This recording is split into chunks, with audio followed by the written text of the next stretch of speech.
I know.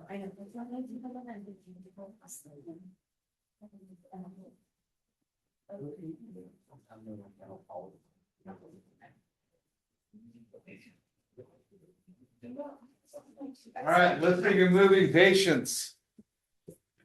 Let's get started. Important thoughts for the day. It all hell breaks loose. You've got to work quickly. You're going to go on autopilot. Your subconscious is going to take over and you're going to act exactly the way you train the situation that you are faced with. So if you train correctly and took it seriously and practiced it again and again and again until you didn't get it wrong, you'll do fine on autopilot in your subconscious. If you screwed around, looked at your cell phone and didn't really put much effort into it, that's what's going to happen to you when you're faced with that situation. You're not going to miraculously just perform. It's all muscle motor. You train hard, work towards perfection again and again, you'll do well. If you didn't, you won't do well. And you will your patient. If you take shortcuts, try to do easy ways, but you're simulating, it's not going to work out. Any questions? Practice, repetition, study, study, practice, practice. That is how you learn to do this job. So we're going to demonstrate today the proper positionings and ways to move a patient without injuring yourself or your team. We're going to be able to describe the proper body mechanics to lifting, dragging, and carrying. Understand the proper versus improper ways of doing weight distribution. And communication skills that everyone knows how you're lifting and when you're lifting. You got to watch this one again. I know I showed it to you last week, but.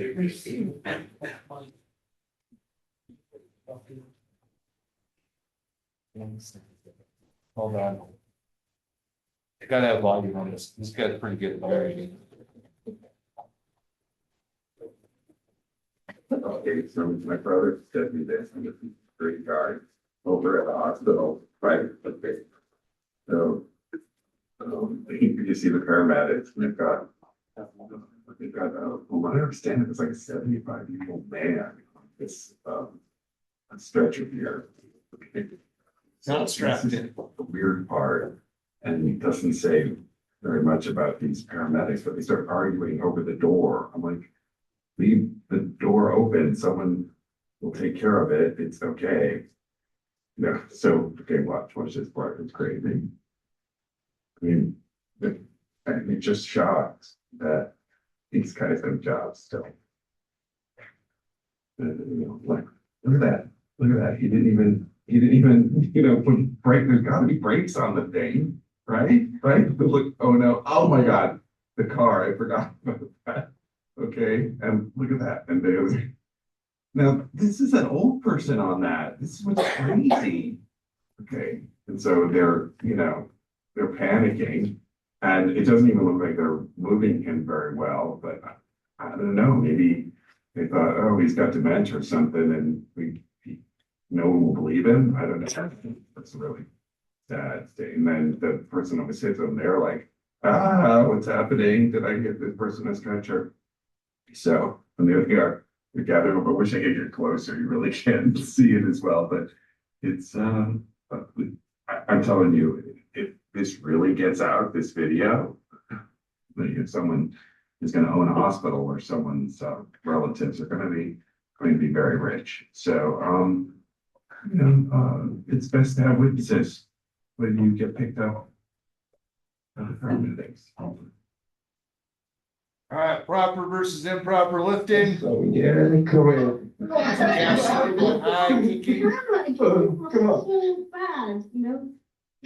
Hang on, need 2 hands. Come in.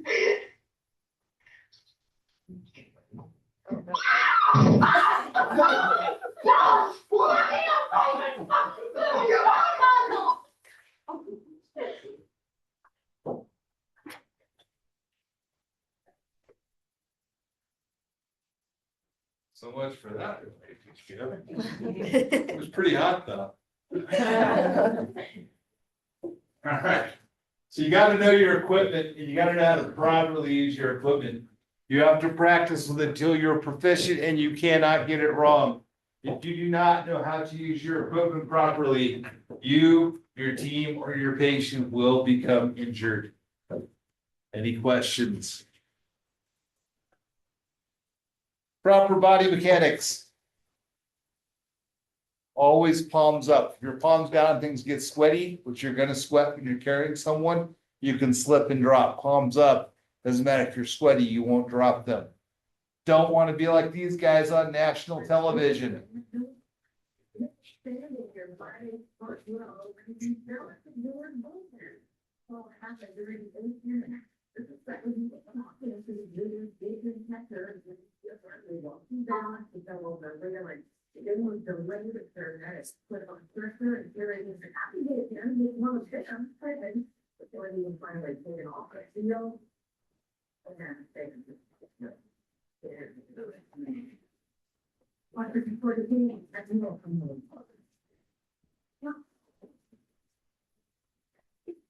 Any questions? Proper lifting, you always keep your back straight and you always lift with your legs, never with your back. If you lift with your back, you will have a very short career. Any questions about how to do a power lift? Back straight, lift with your legs, palms up, hands spread apart. Any questions?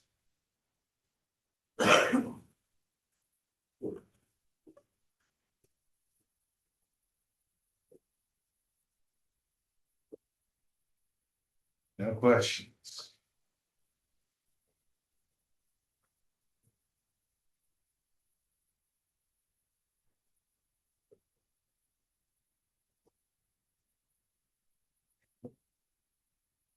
Any questions about the power lift?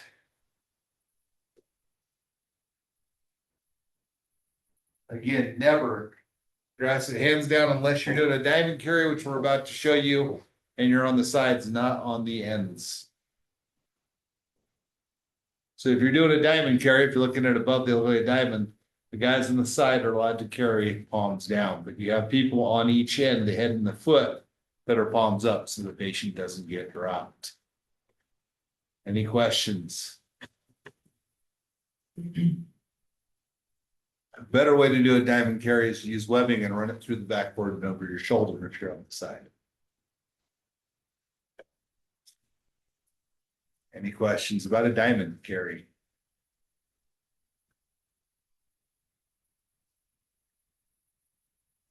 Don't ever do that. Any questions? If you're gonna do that, you need to run webbing or run the webbing around your shoulder.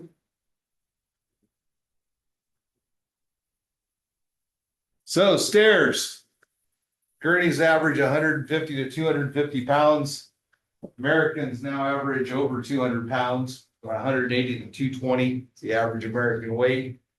So if you got to take someone up or down a staircase that's 180 to 220 pounds, why would you put them on a gurney and make them 400 to 500 pounds? That's just not very smart. So don't do that. Gurneys don't go upstairs. You have lots of tools. You have stair chairs. You have carry-alls, which are carts with handles. You have backboards. You have stretchers. You have scoop stretchers. Anything is better than trying to carry a gurney up or down a staircase. Any questions?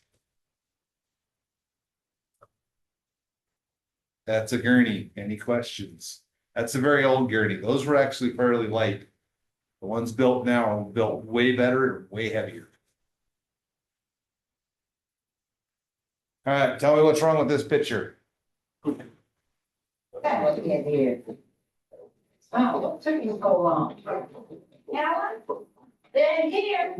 He's still. Oh.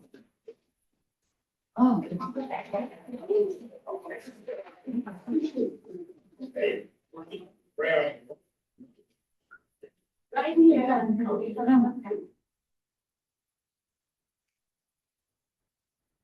What's wrong with that picture? All the above. You gotta put the gurney over your head and get upstairs. What are you gonna do? You put somebody on that. Whoops, that's not what we wanted to do. Stair chair would be a much better tool. Or a backboard. Carry-out would be the best. Well, maybe a stair chair, usually a stair chair for stairs. Especially if you have a powered stair chair, which they now make. They work very, very well. Have them in Dunsmere, it's a lifesaver, because there is no building and structure in Dunsmere that does not have stairs.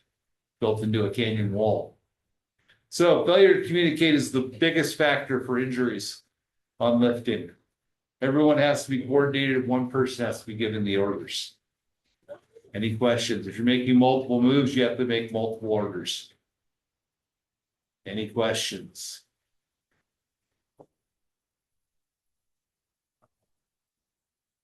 Know your limitations. If you're not able to lift someone safely, call for additional resources. Any questions?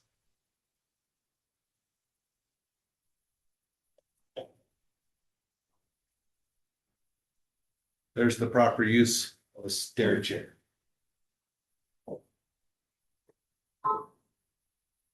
Any questions?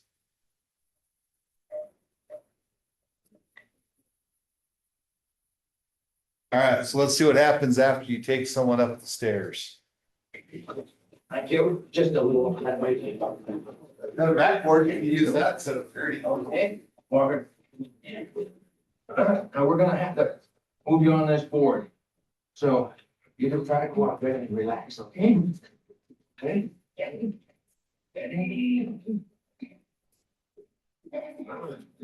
All right, 1, 2, 3.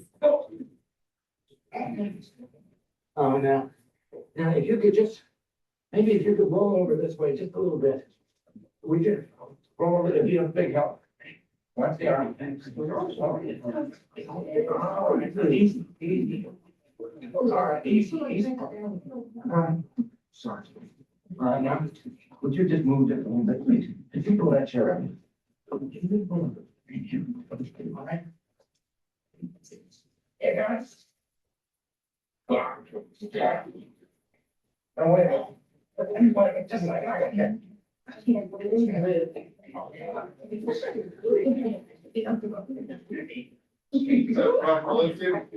My arm. Wait. One. You need some help? Could you mind going over there? And if you could get on the other side. And when I say 1, 2, 3, we all look at the same time. Okay, ready? 1, 2, 3, up. Here we go.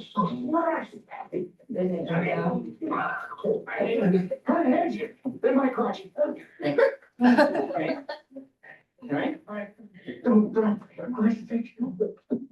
Here we go. There. Wait. Oh. My finger.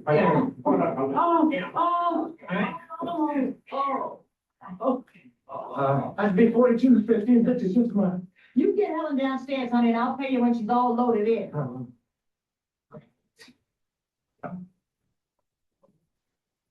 Okay? No. All right, 1, 2, 3. Okay, get it on that corner. Okay, relax, thanks a lot. Yeah. Okay.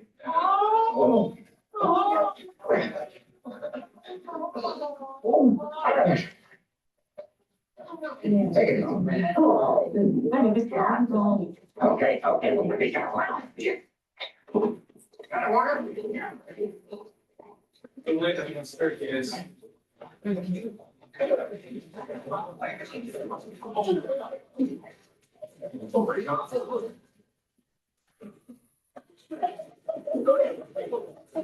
That's the way to get down.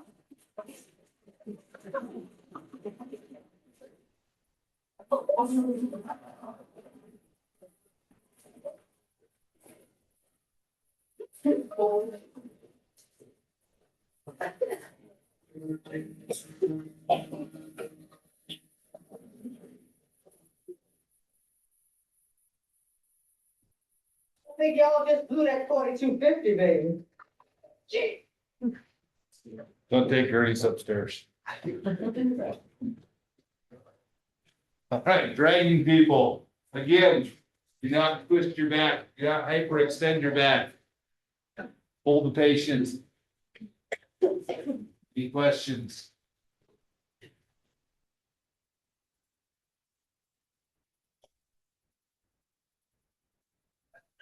Kneel as close to the patient as you can, not use your back.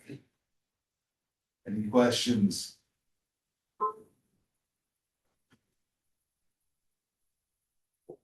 Make sure the gurney's at the proper height. They're adjustable. They go up and down. Actually, up and down. Not up and down. Never push with your elbows locked. Never push above your head. Should be common sense. Any questions? But yeah, people have done it. Emergency moves. There'll be test questions on emergency moves. So now we taught you guys about spinal precautions and holding Mary in the head and stuff. If someone's not breathing or they're bleeding to death or you're not able to secure an airway breathing or circulation, you move them under whatever means best necessary, as long as you can do it safely. Or if they're blocking access to someone else, doesn't have an airway, is not breathing adequately, or has good circulation, you have to get to that person. You can move that person by any means necessary. It's called an emergency move. And there will be test questions. Any questions?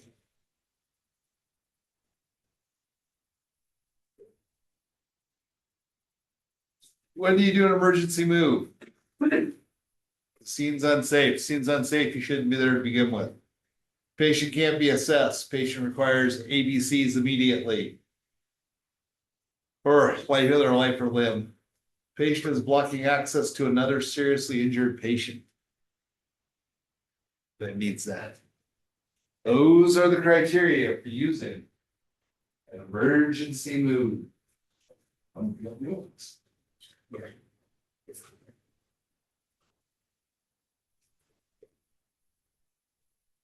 Any questions?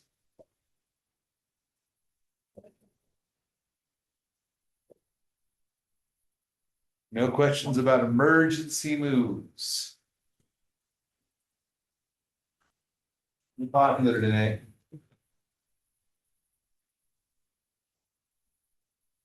All right, so shortly after loading, a 50-year-old man with abdominal pain in the ambulance, he tells you he doesn't want to go to the hospital.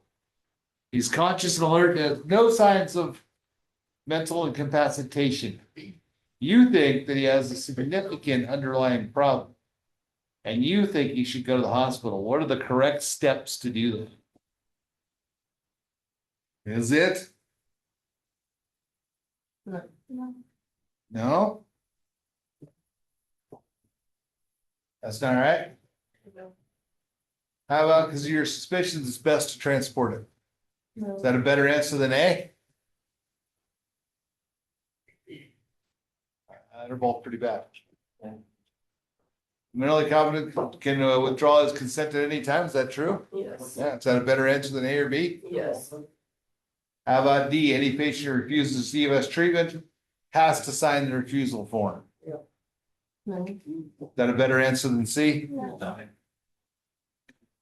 All right. An EMT would most likely be held liable for abandonment if you terminate care of a competent adult at their request. Did not make provisions for continuing care of an injured patient. Better answer than A? Yeah. Refuse to care for a violent patient who has a knife. C is better answer than B? No. Remain in the hospital for 30 minutes to give a patient report. What's the best answer? B, not C. I was kidding about C. I fooled you. All right, we got time for another one. Let's jump ahead.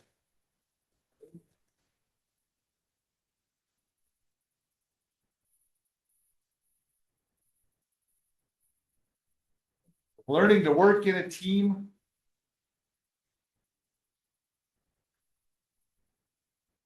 All right, thoughts for the day. Life's loaded with good news and bad news. But the bad news first. Good. Bad things are going to happen. They're going to happen to you. People are going to be mean to you. They're going to treat you like dirt. They're going to steal from you. They're going to try to damage your reputation and damage you. And they're going to say and do horrible things. And there's no shortage of bad people and bad situations out there. There are, I have to go to work. There are endless things that are wrong that could affect your life and happiness.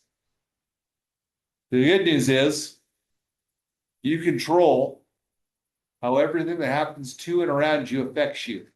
Your attitude, your viewpoint, and choices decide how bad it affects you. People who live full, happy lives leave the bad things in the past, and they use the horrible things that happen to them to build better futures for themselves. And they don't have chronic pattern problems. People who blame others, situations, and everything else for those bad things are chronically unhappy, and they never improve, they never get better, they become victims. And they will stay victims until they break that pattern mindset. So again, you have no control over what the horrible things other people are going to do and say, but you have control over what you do and how you react to them. Any questions? All right, let's learn how to work in a team. We're going to go over continuum of care, the 5 essential elements of a group, the advantage of working in a team as opposed to a group, and what the difference between a team and a group is.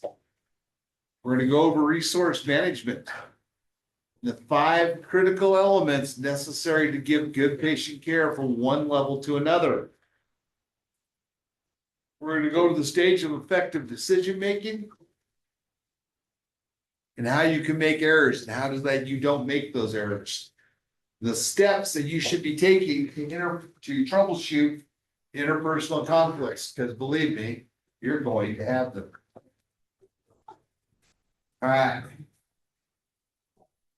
So as an EMT, you are always going to be an integral part of a life-saving team.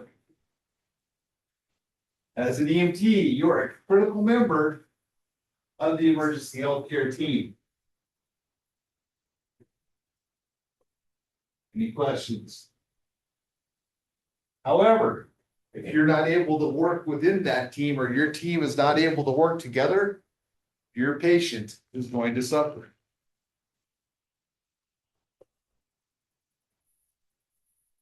Good. Team integration. Your patient will suffer if you are unable to operate as a team. Seamless team.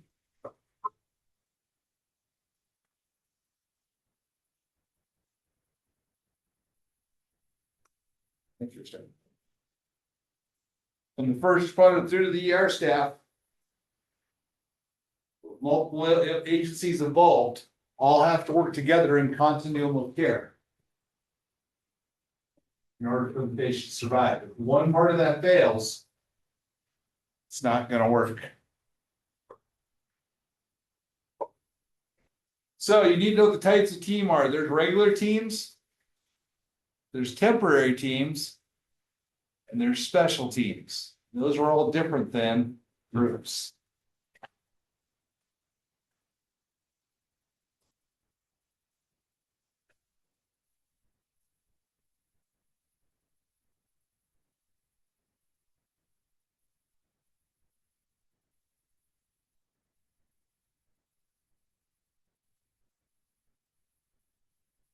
So what is a regular team? A regular team is people from multiple agencies that work together. They're generally working the same shifts. They all know each other. They all know their roles. They all know their abilities and their weaknesses. And because they work together regularly, it results in fast, smooth teamwork. Because they regularly work together and train together. That's what a regular team is. Any questions?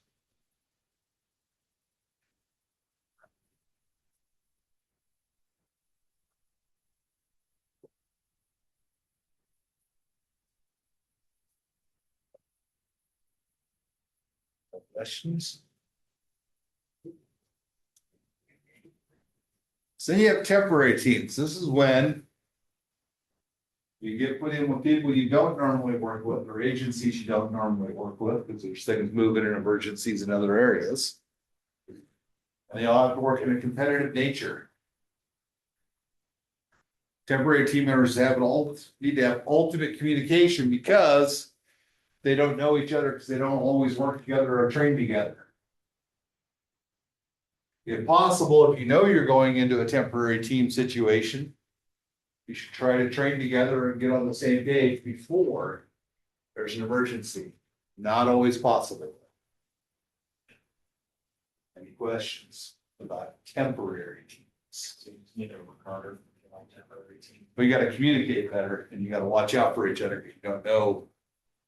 So when you're in a regular team, you pretty much know exactly how it's gonna go when everyone shows up. If you're on a temporary team, you need to communicate and make sure everyone's on the same page before you do anything, so people aren't working independently of each other. That's the big thing, it's preventing working independently. Then you have specialty teams. The specialty teams are teams with special skill sets and special knowledge that train and work together. So like fire rescues, water rescue, high angle rope rescue, low angle rope rescue, hazmat, tactical, special event.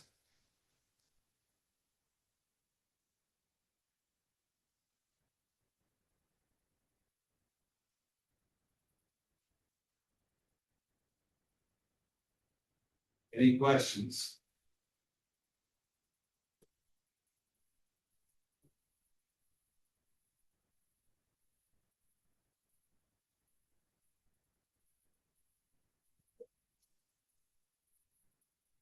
Special event standbys.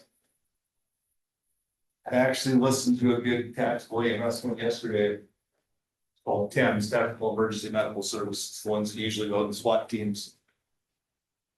Any questions?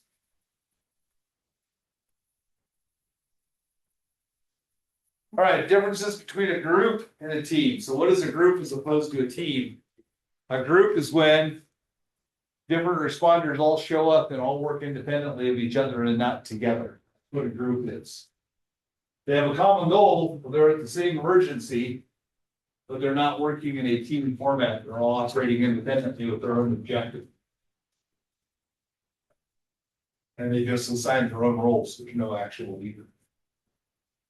As opposed to a team that has a leader, an incident commander, and everyone has assignments and knows what their roles are, and they all work in their own roles to treat the patient as quickly and as effectively as possible. That is the difference between a group and a team. Any questions?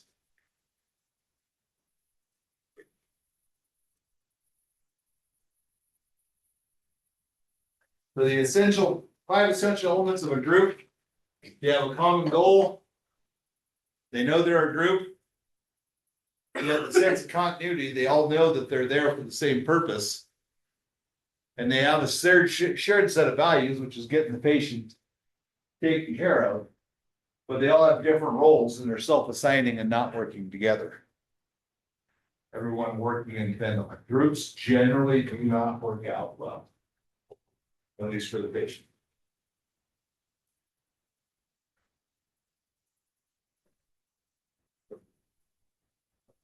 Starting tomorrow night, you guys will be competing against each other as teams.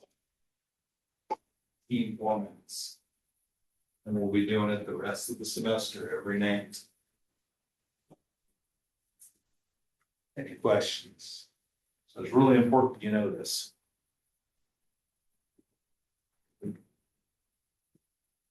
So different types of groups. You have dependent groups, independent groups, and interdependent groups.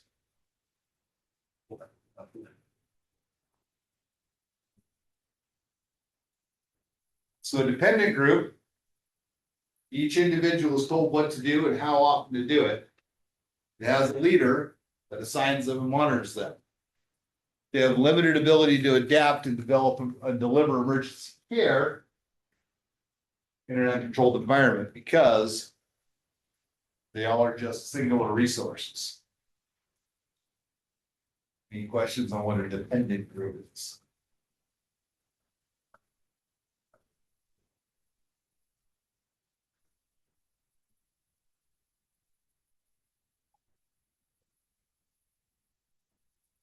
I have a question. Yes. So groups. I thought work independently with each other and don't have a group leader, but they require a group leader. So independent groups do that. They're gonna, now what they're doing is they're basically showing you the different types of groups. Like we get to interdependent groups, that's gonna be a true team environment. But yeah, so a dependent group is technically a team. But it's not an effective team because it requires, everyone only has very limited abilities to do it, and they're directly told by the team leader that's working interdependently, which we're gonna go over that in the next two slides. Gotcha. So these are more just like subclasses of groups and teams as a. Right. So a dependent group is technically a team, but it's gonna have generally not do well in a uncontrolled environment. Because they're waiting for the leader to tell them what to do. But they're still working independently instead of cohesively. Then an independent group is when they all have their area and their role, and they get guidance from a leader, but they don't wait for assignments and do them. So the problem with that is that you don't have anybody directly in charge or monitoring everything that's going on to make sure that they're working together and that it's all going in the same direction for the same goal. So a great example would be patients brought to the ER with a great splint because someone was really good at splinting and decided to splint the leg, but nobody ever monitored the airway. So the patient's dead. Kind of like our friends in the previous slideshow, threw the guy face down on the gurney.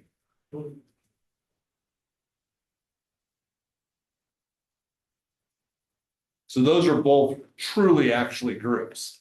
Now a team would be an interdependent group, which is what a team actually is. It's a group that works together under a leader. They have shared responsibilities in the same goal, and they work interdependently. So in other words, each of them has their own assignment, but they are working cohesively with each other for the same common goal, which is going to have the best outcome. And is what a team truly is an interdependent group. Does that make sense, or is that still confusing? Oh, that makes sense. Okay.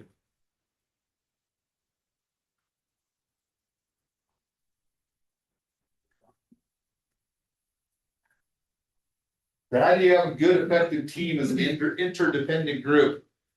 Got to make sure everyone has the same goal. High quality CPR to get a pulse back. ROS means return to spontaneous circulation. They're back alive.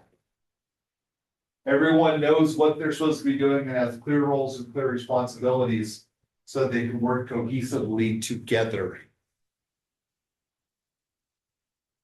And it's likely that in that team, you'll have people with different skill levels and different skill sets, i.e. EMR, EMTs, paramedics, all working together, all knowing what each other should be doing. Any questions?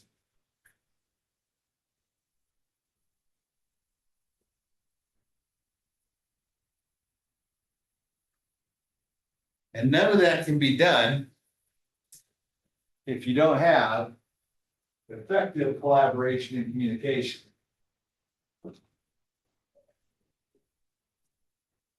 Closed loop communication is the best way to do it. So here, give me a direction. Tell me to put oxygen on the patient. Put oxygen on the patient. EMT UTEC, you would like me to put oxygen on this patient.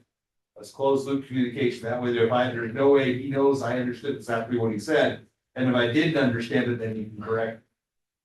Make sense? That's closed loop communication. Also being courteous, not barking orders at each other, saying please and thank you. Being courteous and polite. Constructive intervention. When something goes wrong, you don't go, idiot! You calmly and proactively correct what needs to be done. Now, in the scenarios we're going to start tomorrow night, You guys are going to pretend you don't have that person here. So one person can't just say, hey, you're doing that wrong. We just stop the scenario. Next person goes, starts what we call rapid fire, and you do it again. That's how you learn. Okay, but in real life, you do a proactive intervention. Any questions? All right. So how do you have effective team support performance? You have supportive and coordinated leadership. The leader should be giving assignments, overseeing those, coordinating, and making sure that they're taking input from everyone. One of the best chiefs I had said he would rather have 20 eyes on something than 2. So in other words, taking input from the entire team so they can make the correct decisions and guide the team correctly. Difference between a team leader and a group leader is team leader assisted the team in making whatever it takes to get the job done and meet the goals. They foster communication, take input, and make decisions. A group leader simply gives assignments, i.e. like a dependent group. Any questions?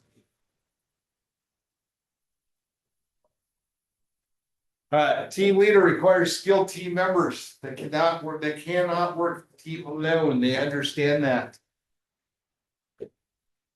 Everyone has to be able to communicate and everyone has to be able to have feedback. It's not about you. It's about the goals and the values and getting the patient taken care of. If it becomes about you, you're never going to be a good team member. Any questions? Understand your goals, understand your values, and make sure you have a clear understanding of the role that you're doing in that team event. Any questions? True resource management. Again, we're going to teach you how to be a team leader. You got to have a shared understanding of the situation. Have the team members do their collective skills together seamlessly at the same time. Any questions? Well, I exaggerated, 10 eyes instead of 2 eyes. Any questions? All right. What are the goals? Uninterrupted critical care, no gaps, minimal interference and mistakes, respectful interaction of everyone involved, making sure everyone has the common priorities and goals, and they use the same terminology and language. Any questions?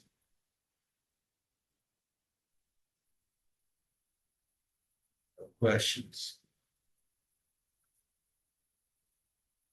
So basic life support and advanced life support working together, EMTs and paramedics. 90% of all patient care is basic life support, EMT level. At the most, advanced life support does 2 extra steps.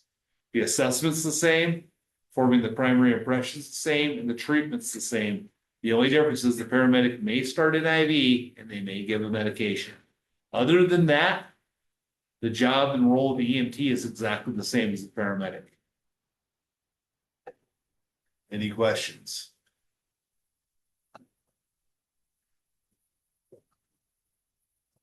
So there's going to be team conflicts. Things are going to be going wrong. You're dealing with humans. So what happens when something goes wrong? You have a conflict. Remember, it's not about you. It is about your patient. The patient comes first. Unless you have to engage, do not engage. Do proactive, positive solutions. Stay cool, calm, and professional. Isolate the problem or the problem person. Choose your battles. A lot of times it's better to get the patient taken care of and then take care of the inter-team problem back at your station. Any questions? Or after the patient's been transported by somebody else. Any question on resolving team conflicts? right. You guys better pass this test. The end. We're smoking through this. Believe our next chapter is airway. Now it's patient assessment. We're not gonna get started on that. So. Why don't you guys take a break? Be back at 8 o'clock. Ready to learn about eye gels and bleeding control. Actually, you know what? Hold that thought. Nah, we don't have time for that. All right, go to break.